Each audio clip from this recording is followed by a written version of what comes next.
Hello there everyone, my name is Dan Murphy and joining me today is Mr. Adam Cook. Adam, how are you? I'm great, mate. Yourself?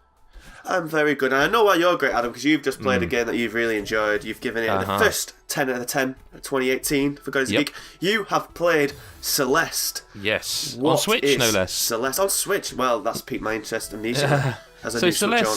Celeste is, this is a weird thing to say, but it's kind of what I would want from a Super Meat Boy 2, in that it takes what that game does, you know, the precise Twitch-based platforming, the hardcore difficulty the further you progress, and it takes that, adds layers to it, adds features to it, but it also adds a really interesting story. Now, I'm not going to go too deep on the story of Celeste because I don't want to spoil it.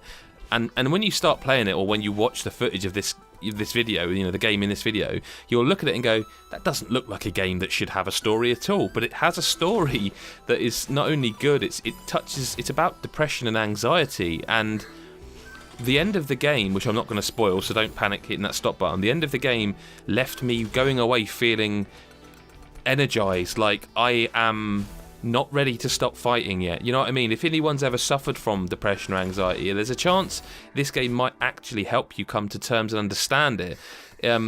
Celeste itself is the mountain, not the character. The character's called Madeline. And it's a hardcore platformer. That's what this game is.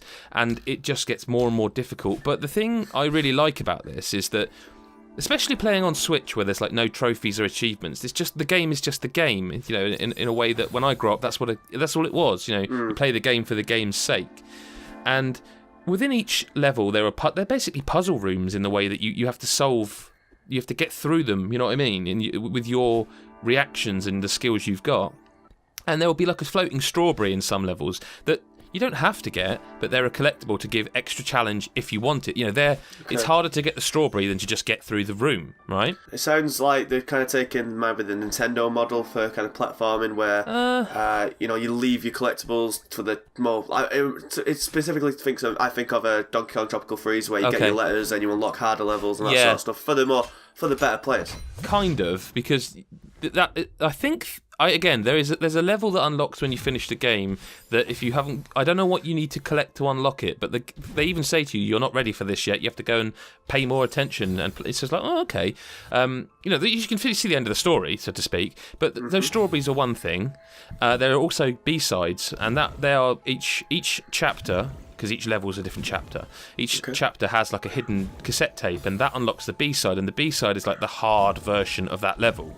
So that sounds cool. It uses, for example, the first major thing is that there's like these weird sort of celestial galaxy spaces that you can dash through, and it's a really cool moment I don't want to spoil, but the B-side to that level is just all of those, and you have to string together jumps basically without ever touching the floor, because there is no floor.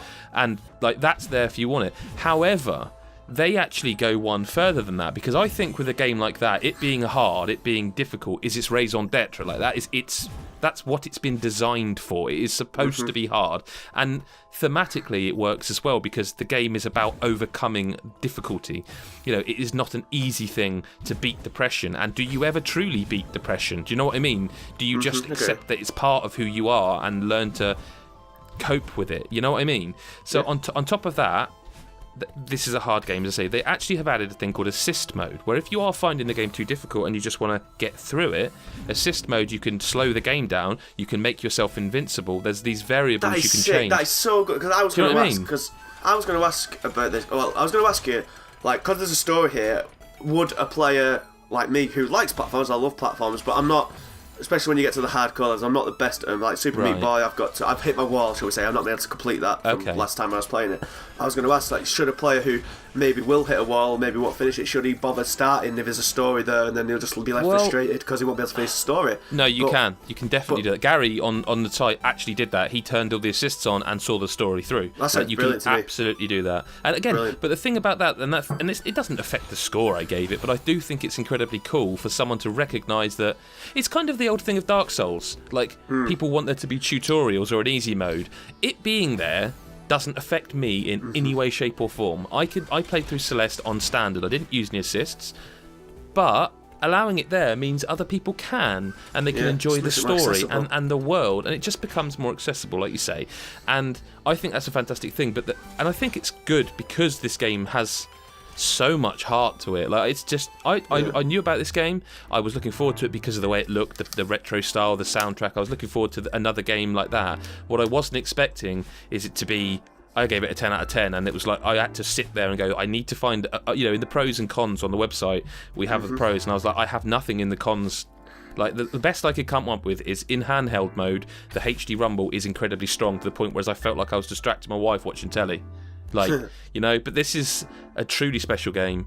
I really hope people play it, because I tell you what, come December when we're doing Game of the Year, I won't be forgetting this. This is an incredible game. Heady praise.